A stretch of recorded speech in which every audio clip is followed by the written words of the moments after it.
The cargo container was heavy. It was always heavy. But Park Yuna did not complain.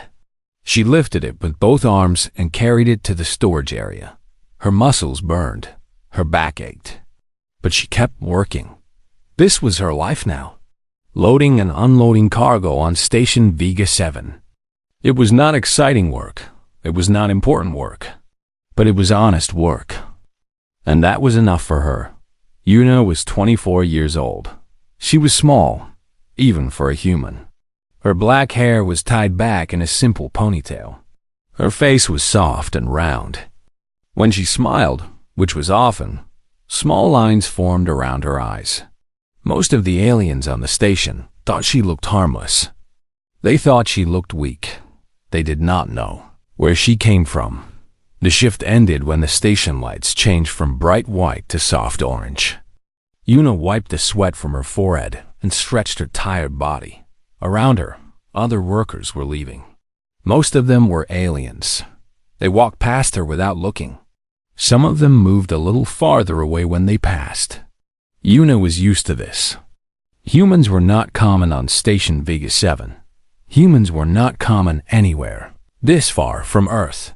And when other species saw a human, they usually had one of two reactions. Some were curious. Most were afraid. Yuna understood why. She knew what the galaxy thought of her homeworld. Earth was classified as a death world. Class 7, one of the most dangerous planets that had produced intelligent life. The air was filled with tiny creatures that caused disease.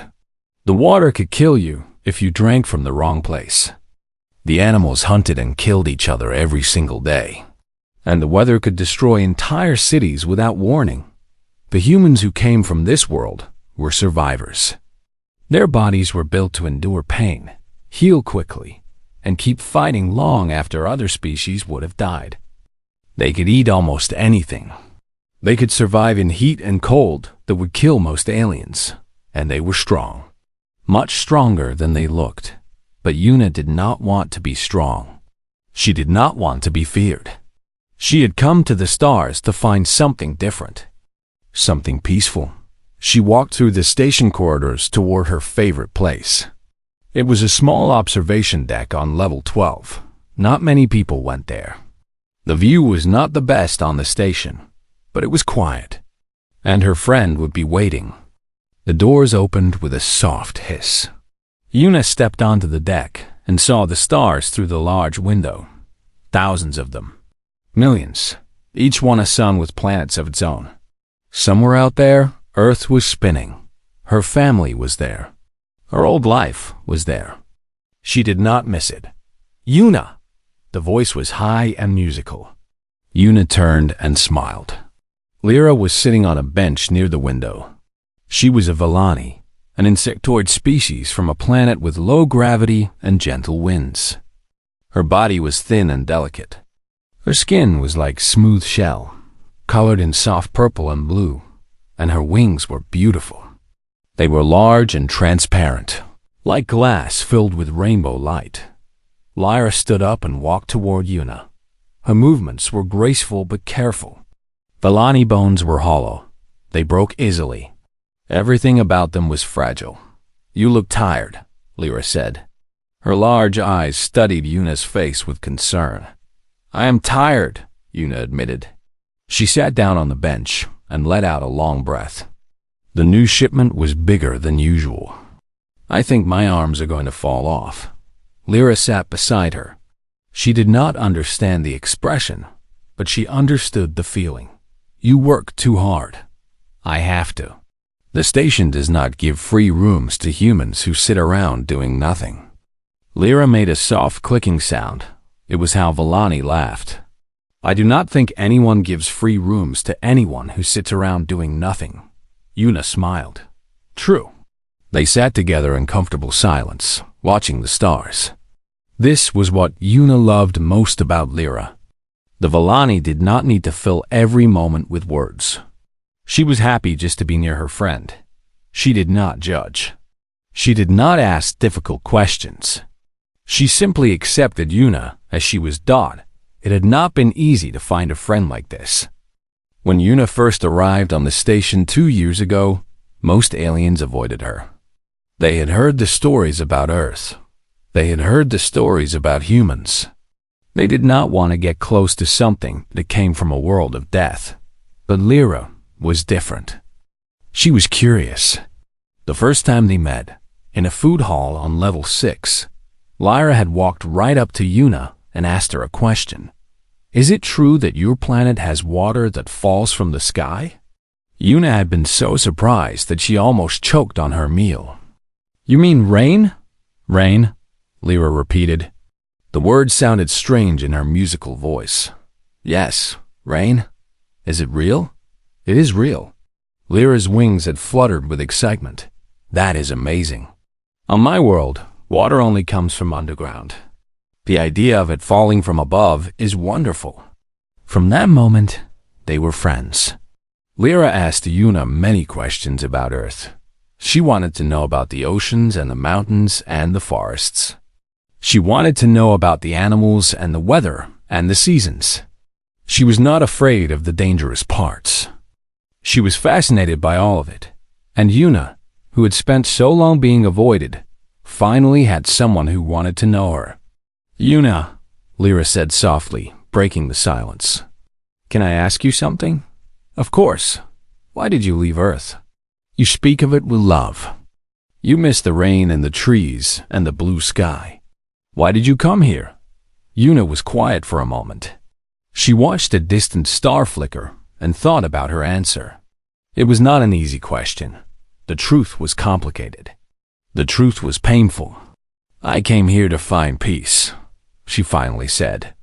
On Earth, things were difficult. I was involved in things that I did not want to be involved in. I did things that I am not proud of. When I had the chance to leave, I took it. Lyra tilted her head. What kind of things? Yuna smiled, but there was sadness in her eyes.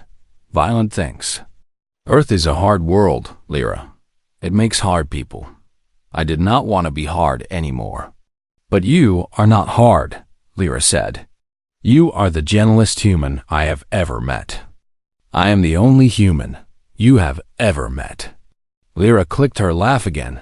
That is true, but still, you are kind. You are patient. You help others even when they do not thank you. That does not sound like a violent person. Yuna looked at her friend. Lyra's large eyes were full of warmth and trust. She saw Yuna as a good person, a soft person, a safe person. Yuna wanted to believe she was right. I hope I never have to be that person again, Yuna said quietly. I hope I can stay this way forever. Lyra reached out and touched Yuna's hand. Her fingers were long and thin, covered in smooth shell. The touch was light and gentle. You will, Lyra said. I believe in you. Yuna squeezed her friend's hand softly, careful not to hurt her. Thank you, Lyra. That means more than you know. They stayed on the observation deck for another hour, talking about small things. Favorite foods, funny stories from work, dreams about the future. Lyra wanted to travel to a planet with oceans. She wanted to see water that stretched to the horizon. Yuna promised to take her someday. When the station lights dimmed to signal night cycle, they finally stood to leave. Yuna walked Lyra back to her quarters. The corridors were mostly empty now. Their footsteps echoed on the metal floor. Same time tomorrow? Lyra asked when they reached her door. Same time tomorrow, Yuna agreed. Lyra smiled and went inside. The door closed behind her. Yuna stood alone in the corridor. She felt happy. It was a simple happiness, the kind that came from friendship and routine and quiet moments. She treasured it. On Earth, happiness had always been complicated. Here, it was simple. She started walking back to her own quarters. The corridor was long and poorly lit. Station Vega 7 was old. Some parts of it were not well maintained. She did not notice the three figures standing in the shadows. She did not see them watching her. She did not know that they had been watching for days. Yuna went to sleep that night with a smile on her face. She dreamed of rain falling on an alien ocean while Lyra flew above the waves, her rainbow wings catching the light of a foreign sun. It was a beautiful dream. It would be her last peaceful night for a long time. The lower maintenance decks of Station Vega 7 were dark and dirty. The lights flickered. The air smelled of oil and rust. Most station residents avoided these levels. Only workers and criminals came down here. Lyra did not want to be here, but she needed supplies for her work, and the supply storage was on level 3. So she walked quickly through the narrow corridors, her wings folded tight against her back. Her footsteps were soft on the metal floor. She tried to be quiet. She tried to be invisible. It did not work. "Look at this," a deep voice said from behind her.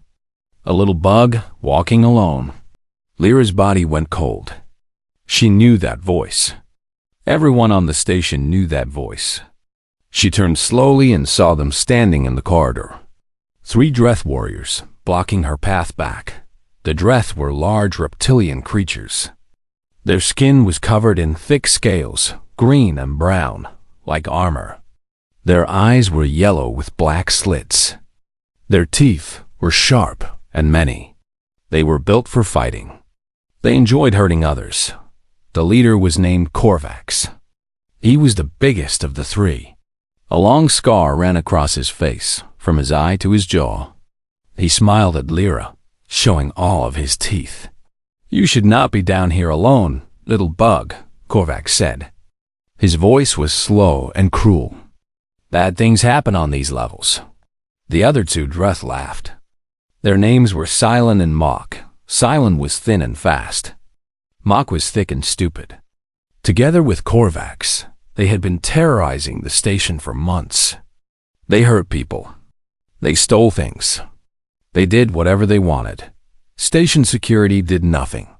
The Dreth were useful to certain powerful people. They were protected. Lyra tried to stay calm.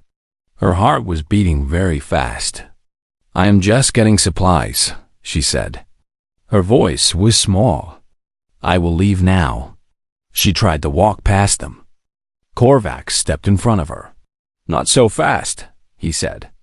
"We want to talk to you." "Please," Lyra whispered. "I have done nothing wrong."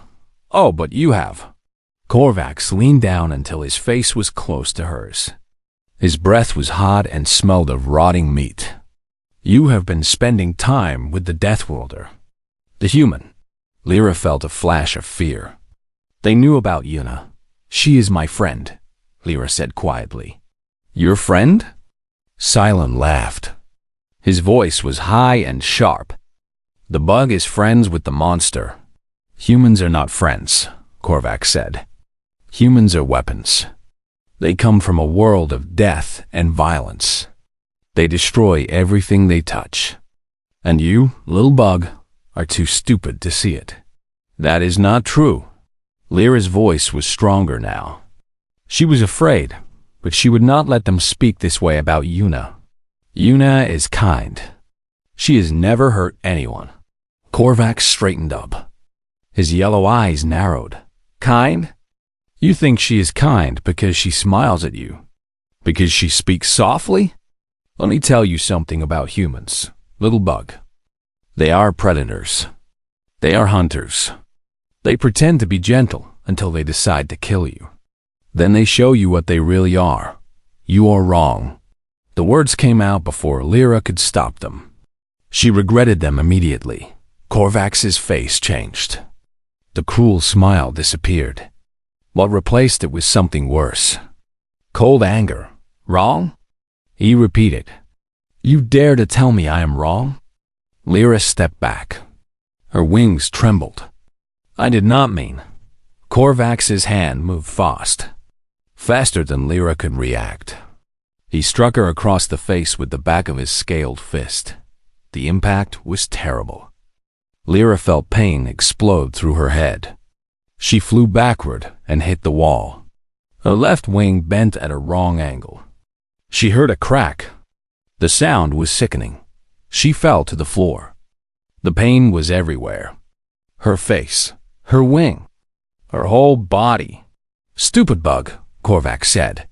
He walked toward her slowly. "You think your human friend will protect you? She is nothing. She is a small, weak female who loads cargo. She is not a warrior. She's not dangerous. She's just another piece of human garbage that crawled out of that death planet." Lyra tried to speak. She tried to breathe. Blood was coming from her mouth. One of her teeth was broken. "We own this station," Korvac continued. "We do what we want. We hurt who we want. And no one, not the security, not the council, and certainly not your pathetic human, will do anything about it." He kicked her. His foot connected with her side. She felt ribs crack. Silent and Mock laughed again. They thought this was entertainment. Korvac looked down at her broken body. "Stay away from the Deathworlder," he said. "If we see you with her again, we will finish what we started. Do you understand?" Lyra could not answer. She could not move. Everything was pain. The Dreth walked away. Their footsteps grew distant. Their laughter echoed in the corridor. Lyra lay on the cold metal floor. She tried to call for help, but her voice was only a whisper. Her vision was getting dark. She was losing consciousness. She thought of Yuna. She thought of the observation deck and the stars, and the conversations they shared. She thought of rain falling from the sky. Then everything went black. The man who found her was named Kang Do-Yun. He was human like Yuna, older, maybe 50 years old. His hair was gray at the sides. His face was worn and weathered. A long scar ran down his left arm, from shoulder to wrist. He had seen violence in his life. He knew what it looked like. He was working on a broken pipe in the maintenance section when he heard the sound. A soft crying. A weak call for help. He followed the sound and found Lyra. "Oh no," he whispered when he saw her. "Oh no, no, no." He knelt beside her. She was badly hurt. Her wing was broken. Her face was swollen and bloody. Her breathing was weak and uneven. Do-Hyun did not hesitate. He carefully lifted her into his arms. She was so light. Vellani were fragile creatures. It was a miracle she was still alive. He carried her through the corridors as fast as he could without hurting her more. Other aliens saw him and moved away. They did not want to get involved. They did not want to help. Do-Hyun cursed them under his breath. The medical bay was on level 8. When he arrived, the doctors rushed to take Lyra from him. They put her in a healing pod immediately. Do-Hyun stood outside, watching through the glass. "Will she live?" he asked. The medical officer was an uli, a creature made of translucent gel. Its voice was wet and bubbling. "She is badly injured, but she will survive. The wing will heal, but it will take time." Do-Hyun let out a breath. "Good. That is good. Do you know what happened?" "No, I found her like this." The uli made a sound that might have been a sigh. "This is the 3rd attack this month. Same level. Same injuries. But we have no evidence. No witnesses." Do-Hyun knew what that meant.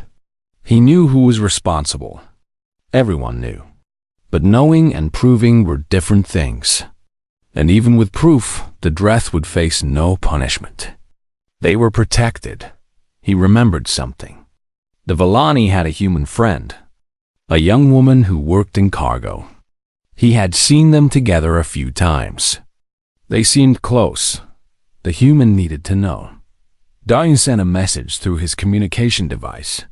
He did not know the woman personally, but he found her contact through the station worker database.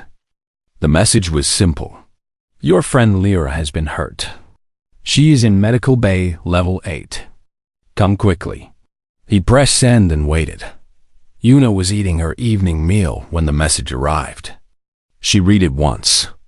Then she read it again. The food in her mouth suddenly tasted like nothing. Lyra. Hurt. Medical bay. She stood up so fast that her chair fell backward. She did not pick it up. She ran. The corridors blurred past her. Aliens jumped out of her way. She did not notice them. She did not notice anything. Her mind was filled with one thought, one fear, one terrible question. How bad? When she reached the medical bay, Do-hyun was waiting outside. He saw her coming and stood up. "You are the human? Her friend? Where is she?" Yuna's voice was tight. "What happened?" Do-hyun pointed at the window. Yuna looked through it and saw Lyra floating in a healing pod. Her body was wrapped in regeneration fields. Her wing was held in a special frame. Her face was covered in healing patches. Yuna's hands pressed against the glass. Her fingers spread wide. For a long moment, she did not speak. She did not move. She just stared at her friend's broken body. "Who did this?" she asked. Her voice was quiet. Too quiet. Do-hyun hesitated. He looked at the young woman beside him. She was small. She was thin. Her face was still like stone. But there was something in her eyes. Something that made him uncomfortable. Something that reminded him of soldiers before battle. "Who did this?" she asked again. "The Dreth," Do-hyun said. "3 of them. Their leader is called Korvax. They drink in a bar called the Blackened Coil on the lower levels." Yuna nodded slowly. She did not ask why. She did not ask for more details. She just nodded. She turned to leave. Do-hyun grabbed her arm. "Wait," he said. "I know what you are thinking. But you do not have to do this. The Dreth are dangerous. They are connected to powerful people. If you go after them, you will make enemies." Yuna looked at his hand on her arm. Then she looked at his face. "I came to this station to escape violence," she said. Her voice was calm, empty. "I came here because I was tired of hurting people. I promised myself that I would never be that person again. Then keep that promise. Let security handle this. Security will not handle this. You know it. I know it. Everyone knows it. Then let it go. Lyra will heal. She will recover. You can protect her from now on." Yuna pulled her arm free. She looked through the window at her friend one more time. "You do not understand," she said. "I did not come here to escape violence because I was afraid of it. I came here because I was too good at it. Because on Earth, when someone hurt the people I loved, I hurt them back. And The walk back to her quarters was long. Yuna moved through the station corridors like a ghost. Her feet made no sound. Her face showed no emotion. The aliens who passed her did not know why, but they stepped aside. Something in the air around her had changed. Something old and dangerous had woken up.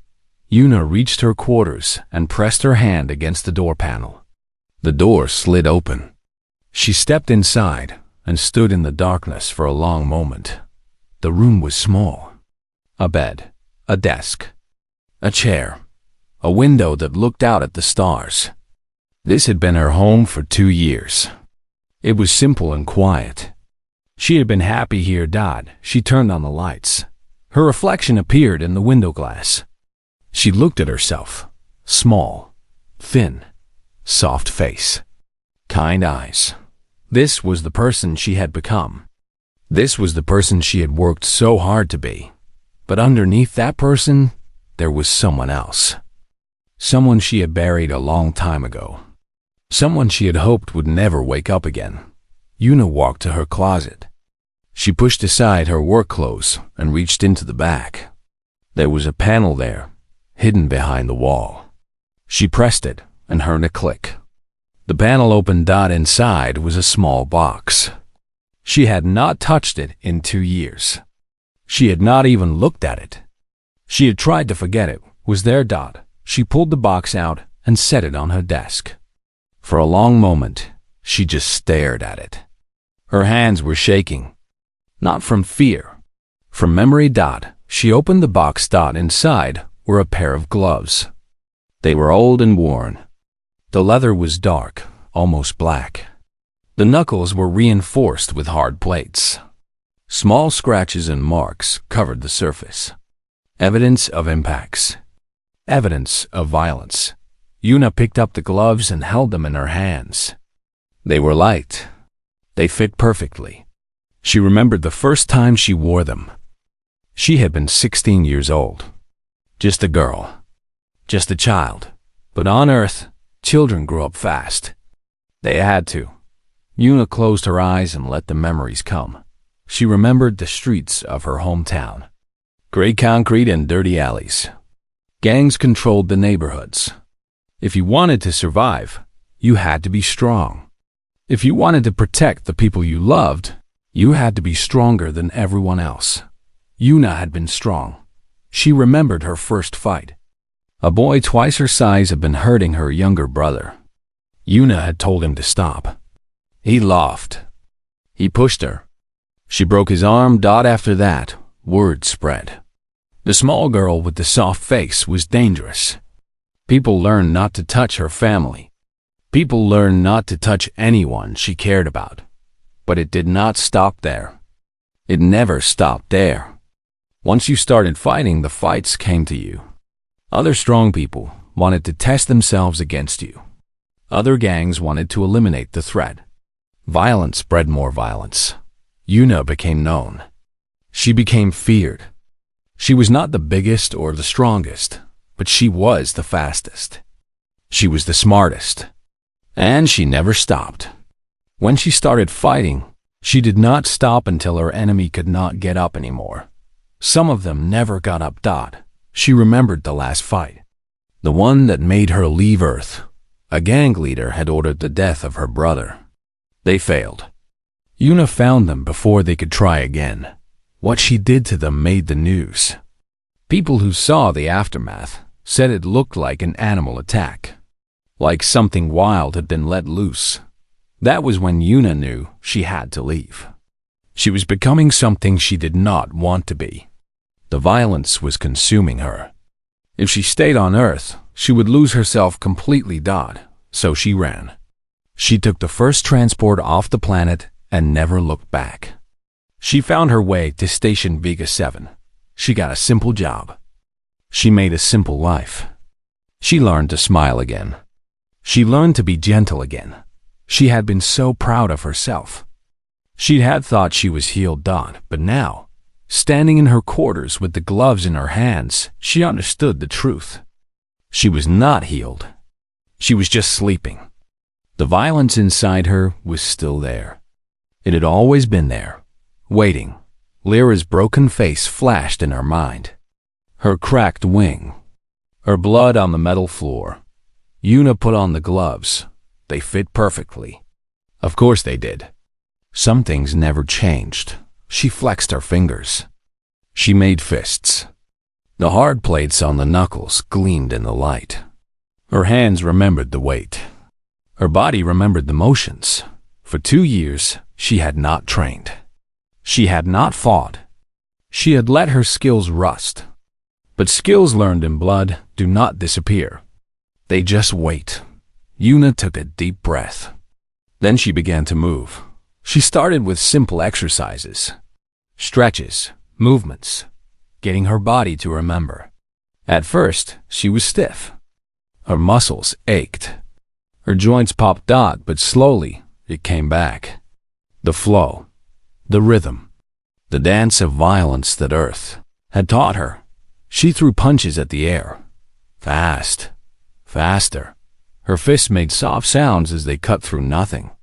She moved her feet, shifting her weight, always balanced, always ready. She remembered her teacher's words. Fighting is not about strength. It is about precision. Know where to hit. Know when to hit. And never hesitate. Yuna had never hesitated. She practiced for an hour. By the end, her body was covered in sweat. Her muscles burned. But she felt something she had not felt in a long time. A terrible sense of focus. A calm that came before the storm. She stopped and looked at herself in the window again. The same face, the same eyes, but different now. The gentleness was gone. What remained was cold, empty. Ready. She thought about the Dreth. 3 of them, large, strong, covered in scales like armor. They were fighters. They had done this before. They thought they were dangerous. They did not know what dangerous meant. Yuna went to her small bathroom and washed her face with cold water. She looked at herself in the mirror. "You promised," she whispered to her reflection.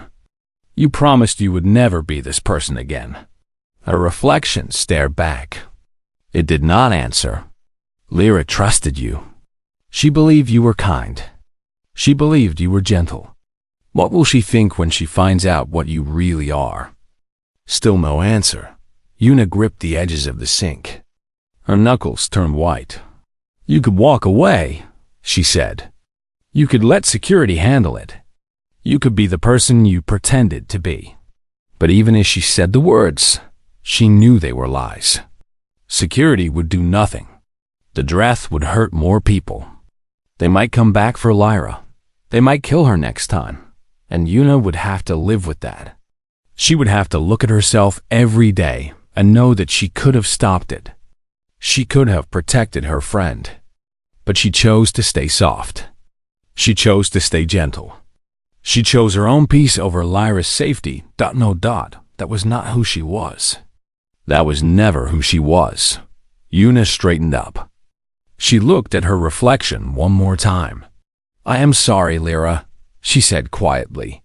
"I am sorry you have to learn the truth about me. But I will not let them hurt you again.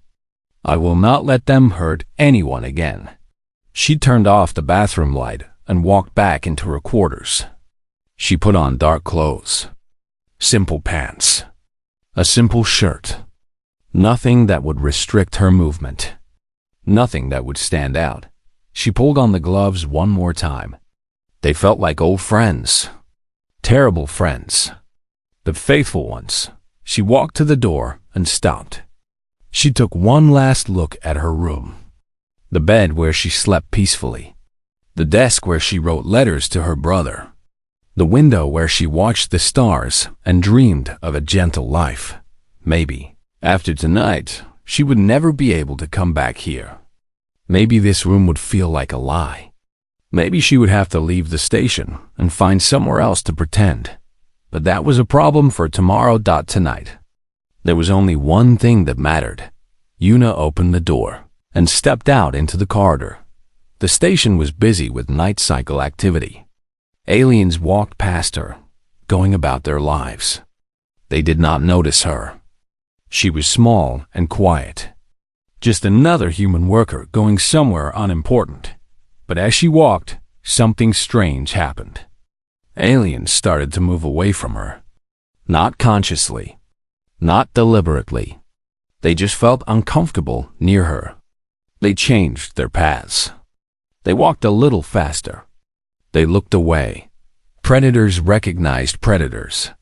Even when they did not know why. Yuna walked through the station toward the lower levels. She knew where the bar was.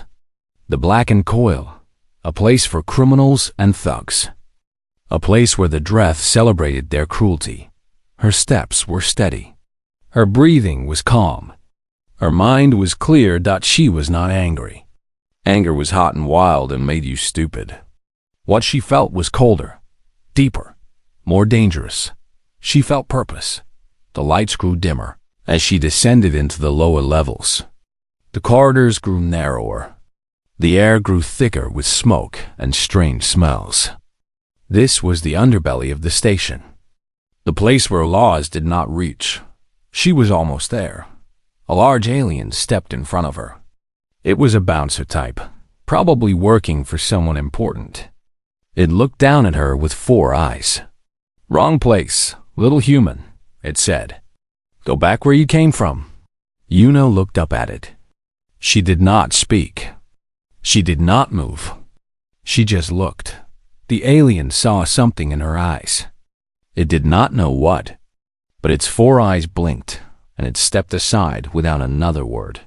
Yuna walked past it. Ahead, she could see the entrance to the blackened coil. Lights and noise spilled out into the corridor.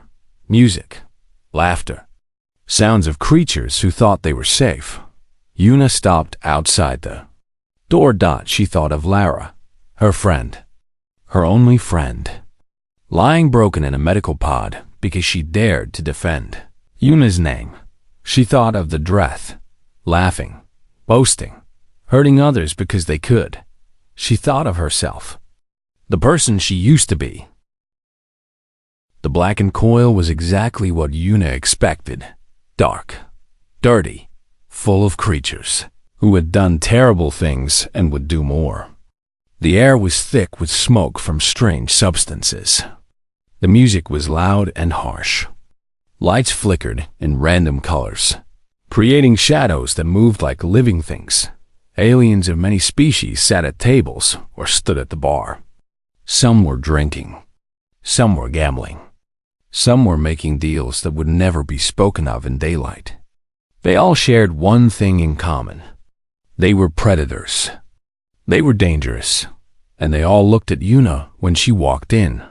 A human. A small human. A female human. In the blackened coil. Alone. Some of them laughed. Some of them whispered. Some of them looked away, not wanting to be involved in whatever was about to happen. Yuna did not care about any of them. Her eyes scanned the room until she found what she was looking for. In the back corner. At a large table sat 3 Dreth. Carvax was in the middle. His scarred face twisted in a grin as he told some story to his companions. Silence sat on his left, thin and twitching, always moving. Mock sat on his right, large and dull, laughing at everything his leader said. They had drinks in front of them. They were celebrating. Probably talking about the fragile little bug they had beaten. Probably planning their next victim. Yuna walked toward them. The other patrons in the bar watched her pass. The room grew quiet. The music kept playing, but no one was talking anymore. Everyone could feel that something was about to happen. Even the stupid ones could feel it. Korvax noticed the silence. He looked up from his story and saw Yuna approaching. His yellow eyes widened slightly. Then he smiled. "Look at this," he said loudly. The Deathworlder came to visit. Silent and Mock turned to look. They both laughed when they saw her. "This is the human?" Mock asked. His voice was slow and stupid. "She is so small." "I told you," Korvax said. "Humans are nothing special. Just loud stories and weak bodies." Yuna stopped a few meters from their table. She stood still. Her hands hung at her sides. Her face showed nothing. "You hurt my friend," she said. Her voice was quiet, calm, like water before a flood. Korvax leaned back in his chair. "The bug?" "Yes, we had some fun with her. She made nice sounds when her wing broke. Very musical." Silent laughed his high, sharp laugh. "Should we break the human's wings too?" "Oh, wait. Humans do not have wings. Maybe we break her arms instead," Mock suggested. Korvax held up a hand. Wait. Let us give her a chance." He leaned forward and looked at Yuna with mock concern. "Go home, little mammal. Go back to loading cargo. Forget about your bug friend. If you leave now, we will let you walk away. But if you stay here and make trouble, we will add you to our list of lessons." Yuna did not move. "You touched my friend." "Yes, you said that already. Are all humans this stupid, or just you? I am giving you one chance." Yuna's voice did not change. Still quiet. Still calm. "Apologize. Promise to leave her alone. And I will walk away." The entire bar was silent now. Every eye was on the small human standing before the 3 Dreth warriors. No one could believe what they were seeing. No one could believe what they were hearing. Korvax stared at her for a long moment. Then he burst out laughing. The other two joined him. Their laughter filled the bar. "Apologize?" Korvax said between laughs. "To a bug? Because a tiny human asked me to?" "You are funny," Silence said. "Very funny. We should keep her. She can entertain us before we kill her." "Last chance," Una said. Korvax stopped laughing. His face went hard, cold, the face of a killer. "No, little human. You have no more chances. You came into our territory. You challenged us in front of witnesses.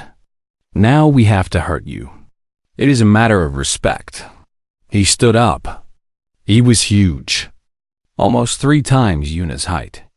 His muscles bulged under his scales. His claws were long and sharp. He was a predator, a monster. He looked down at Una like she was food. "I will enjoy this," he said. Una looked up at him. And for the first time, her expression changed. The corners of her mouth turned up slightly. It was not a smile. It was something colder, something that made even Korvax hesitate for just a moment. "No," she said. "You will not." Mach moved first. He was the biggest, the most eager. He charged at Una with his arms wide, trying to grab her in a crushing hold. He never touched her. Una stepped to the side at the last moment. Her movement was smooth, effortless, like water flowing around a rock. As Mach's momentum carried him forward, she grabbed his arm and twisted. The crack of his elbow breaking echoed through the silent bar. Mach screamed. It was a horrible sound, high and wild, filled with shock and pain. He stumbled forward, his arm hanging at a wrong angle. Una used his own weight against him. She pulled and turned, and Mach flew through the air and crashed into a table. The table broke into pieces. Mach did not get up. The whole thing took less than 3 seconds. Everyone in the bar stared in disbelief. The stupid Dreth, the biggest one, was lying in broken wood, screaming and clutching his ruined arm. And the tiny human had not even changed her breathing. Silent hissed in anger. He pulled a blade from his belt, a long curved knife that gleamed in the flickering lights. "I will cut you into pieces," he snarled. He lunged at Una, slashing with the blade. Una did not retreat. She moved into the attack. Her hand shot out and caught Silen's wrist. She squeezed out. The bones in his wrist made a grinding noise. Silence screamed and tried to pull away, but Una's grip was like iron. She twisted his arm down, forcing him to bend. The blade in his hand was now pointing at his own leg. Una pushed down. The blade sank into Silen's thigh, all the way to the handle. He screamed again, louder than before. Una released his wrist and stepped back. Silent collapsed to the floor. His hands clutched his leg as blood poured out around the blade. His screams turned to whimpers. He was out of the fight. 2 down. Less than 10 seconds had passed. Korvax stood frozen. His yellow eyes were wide. He had seen many fights in his life. He had killed many enemies. But he had never seen anything like this. The tiny human moved like nothing he had ever witnessed. Fast, precise, brutal. For the first time in his life, Korvax felt fear. He turned to run. Una was on him before he took 2 steps. She grabbed his tail and pulled. Hard. Korvax lost his balance and fell to his knees. He tried to twist around to claw at her, but she was already behind him. She kicked the back of his knee. He collapsed fully, his face hitting the floor. Before he could push himself up, her foot was on his back, pressing him down. "You hurt my friend," Una said. Her voice was still quiet, still calm, like she was discussing the weather. "You broke her wing. You broke her ribs. You made her bleed." Korvax struggled under her foot. He was so much bigger than her, so much stronger. But he could not move. Her weight was perfectly placed, her balance perfect. Every time he tried to rise, she shifted and pressed him down again. I gave you a chance, Yuna continued. I asked you to apologize. I asked you to promise to leave her alone. You laughed. She reached down. Her gloved hand pressed against his back, feeling the ridge of spines that ran along his backbone. The spines were a Dreth's pride. They showed strength and status. Losing them was the greatest shame a Dreth could suffer. Korvax realized what she was going to do. Wait, he gasped. Wait, please. I am sorry. I am sorry. I will leave her alone. I will leave the station. I will. Yuna grabbed one of the spines. It is too late for sorry, she said, and she pulled. The sound was wet and terrible. Korvax's scream was unlike anything the bar had ever heard. It was not the scream of a warrior. It was the scream of something broken, something destroyed. Yuna stood up, holding the bloody spine in her hand. It was long and curved, covered in blood and pieces of flesh. She looked at it for a moment. Then she looked at the bar. Every face was staring at her. Dozens of predators, killers, criminals. Every single one of them was frozen in terror. Yuna held up the spine so they could all see it. I came to this station for peace, she said. Her voice was no longer quiet. It carried through the silent room like a judge's verdict. I came here to escape violence. I wanted to be kind. I wanted to be gentle. I wanted to believe that the universe had more to offer than blood and pain. She dropped a spine. It clattered on the floor. But I am from Earth, and on Earth we learned a simple truth. If you want to protect the ones you love, you cannot afford to be gentle. You cannot afford to be kind. You have to be willing to do terrible things to terrible people. She looked around the room, meeting every eye. My friend is named Lara. She is a Villani. She has beautiful wings and a kind heart. She's the only person on this station who ever treated me like a friend instead of a monster. She stepped over Korvax's moaning body.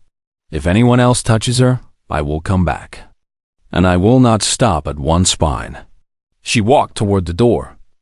The crowd parted before her like water. No one moved. No one spoke.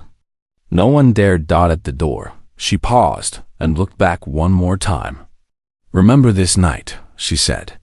Remember what happens when you hurt a human's friend. And ask yourselves if whatever you want from another person is worth what I am willing to do. She walked out. Behind her, the bar remained silent for a long, long time. Korvax lay on the floor, still alive, but broken in ways that would never fully heal. The other two Dreth were crying in pain, and somewhere in the crowd, an old alien turned to his companion and whispered words that would spread across the station by morning. The Deathworld girl. She's everything the story said. The story spread like fire across dry grass. By morning, everyone on Station Vega 7 had heard some version of what happened at the Blackened Coil. A human woman had walked into the most dangerous bar on the station and destroyed 3 Dreth warriors in less than a minute. She had broken bones. She had drawn blood. And she had ripped a spine from the back of their leader with her bare hands. Some people did not believe it at first. Humans were small. Humans were weak. Humans smiled and apologized and loaded cargo. How could a human do something like that? But then they saw Korvax. The Dreth leader was taken to the medical bay. He would survive, but he would never walk properly again. The damage to his spine was too severe. He would spend the rest of his life in pain, remembering what he had lost. Silent and Mock fled the station within hours. They did not wait for their leader to recover. They did not wait for anything. They took the first transport they could find and disappeared into the darkness of space. They never returned. Station security visited Yuna's quarters the next day. 2 officers, both nervous, both holding weapons they clearly hoped they would not need to use. "We need to ask you some questions," one of them said, "about the incident at the blackened coil." Yuna stood in her doorway, looking at them with calm eyes. Ask? They did not ask much. They already knew the answers. Everyone knew the answers. They just needed to make a report. In the end, the official documents listed the incident as an internal Dreth dispute. No charges were filed against Yuna. No investigation was opened. The officers left quickly, happy to be finished with the matter. That afternoon, Kang Do-yoon came to visit her. He knocked on her door softly. When she opened it, he stood there with 2 cups of hot tea in his hands. "I thought you might need company," he said. Yuna looked at him for a long moment. Then she stepped aside and let him in. They sat by her window, watching the stars. The tea was warm and bitter, the way Yuna liked it. For a while, neither of them spoke. "How are you feeling?" Do-hyun finally asked. Why Yuna stared at the distant lights. "I do not know," she admitted. "I thought I would feel different. I thought I would feel guilt, or shame, or something. But you do not?" "No, I feel empty." She paused. "I promised myself I would never be that person again. I promised myself I would find peace. And now I have broken that promise." Do-hyun nodded slowly. "I understand. I was a soldier once, back on Earth. I did things I'm not proud of. When I came out here, I thought I could leave all of that behind. I thought I could become someone new. Did it work?" He laughed softly. "Sometimes. Some days I look in the mirror and see a peaceful old man who fixes pipes and minds his own business. Other days I see the soldier I used to be, the one who did terrible things because they needed to be done." Yuna turned to look at him. "So what do you do? On those days?" "I remind myself why I did those things. I did not hurt people because I enjoyed it. I did not cause violence because I wanted to. I did it to protect others, to save lives, to stop worse things from happening." He sipped his tea. "There is a difference between violence for its own sake and violence in defense of those you love. The first makes you a monster. The second makes you human." Yuna thought about his words. She thought about Lyra, lying broken in the medical pod. She thought about the Dreth, laughing as they beat her. She thought about all the other people they would have hurt if no one stopped them. "Do you think Lyra will understand?" She asked quietly. "Do you think she will still see me as her friend when she learns what I did?" Do-hyun smiled. "I think you should ask her yourself. The medical officer said she would wake up today." Yuna's empty expression cracked. Something warm and frightened flickered in her eyes. "I am scared," she admitted. "I am scared of what she will think of me." "Then you are not a monster," Do-hyun said. "Monsters do not worry about what their friends think." Yuna set down her tea. She stood up slowly. "Thank you, Do-hyun," saving her. "For the tea. For listening." He waved his hand. "Go. Visit your friend. The rest can wait." Yuna walked to the medical bay. Her steps were slow. Her heart was heavy. She had faced 3 Dreth warriors without fear. But facing Lyra now filled her with dread. When she arrived, the medical officer told her that Lyra was awake. The Vellani was sitting up in her healing pod, her wings still wrapped in regeneration bandages, but her eyes were open and clear. Yuna stood outside the window for a long time. She watched Lyra through the glass. Her friend looked weak but alive. Her purple and blue shell gleamed softly in the medical lights. Finally, Yuna found the courage to go inside. Lyra saw her immediately. Her large eyes widened. Something passed across her face. Fear? Confusion? Yuna could not tell. "Yuna," Lyra said. Her voice was weak but steady. "You came." "I came." Yuna stopped beside the pod. She did not know what to do with her hands. "How are you feeling?" "Better. The doctors say my wing will heal completely." It will take time, but I will fly again. That is good. That is very good. Silence fell between them, heavy, uncomfortable, full of unspoken words. Finally, Lyra spoke.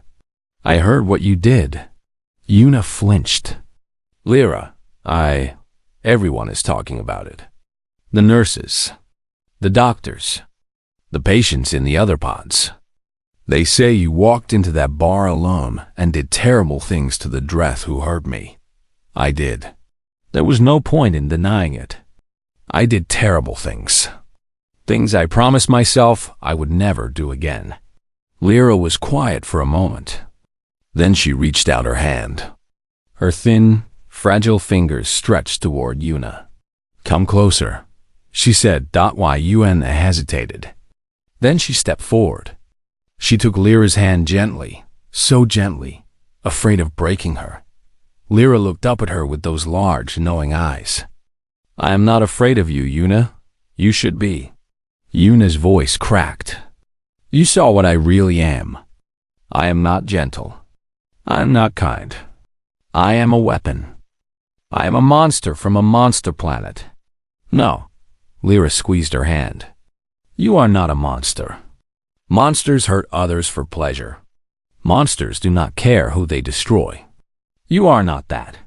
But I hurt them. I broke them. I tore. You defended me. Lyra's voice was firm. You protected me when no one else would. You did something terrible, yes. But you did it for love. For friendship.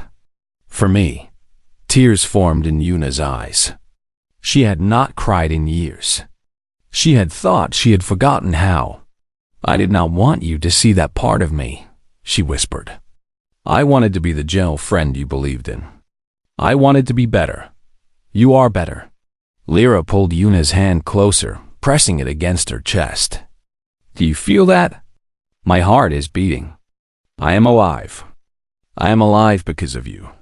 Because you were willing to become something terrible to save me. The tears fell down Yuna's face. She did not wipe them away. Yuna, Lyra said softly, you told me once that you came to the stars to find peace. You told me you hoped you would never have to be that violent person again. Yes, and I told you that I believed you could stay gentle forever. I was wrong. Lyra smiled, a weak but warm smile. You cannot stay gentle forever. No one can. But you can choose when to be gentle and when to be strong. You can choose who deserves your kindness and who deserves your fury. She reached up and touched Yuna's face with her free hand. You are both things. Yuna, the gentle friend who watches stars with me, and the Deathworld warrior, who destroys anyone who threatens the people she loves. Both are real. Both are you. And I am grateful for both. Yuna could not speak.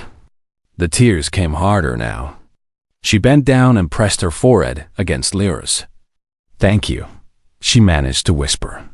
Thank you for understanding. Thank you for coming back to me, Lyra replied. Thank you for not letting them win. They stayed that way for a long time. Two friends from different worlds, holding each other in the quiet of the medical bay. Outside, the station continued its endless rotation around the distant star. Alien species went about their lives, working and eating and sleeping and dreaming. But everywhere Yuna went in the following weeks, she noticed something different. Aliens who once ignored her now nodded respectfully as she passed.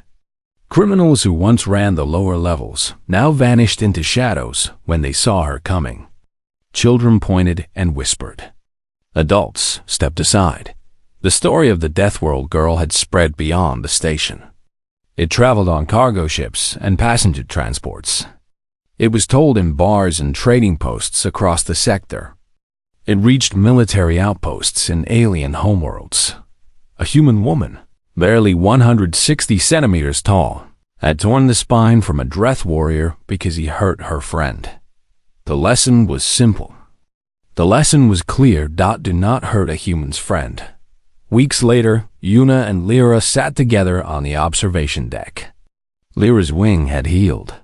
She spread it wide, letting the light catch the rainbow colors. She was beautiful. She was alive. What are you thinking about? Lyra asked. Una smiled. A real smile. The kind she had almost forgotten. I am thinking about oceans. I promised to take you to a planet with oceans someday. I think I want to keep that promise. I would like that. Lyra leaned against her friend. I would like that very much. Below them, in a corridor of the station, two young aliens watched them walk away. That is her, one whispered. The Deathworld girl. My uncle was in that bar. He said she did not even blink.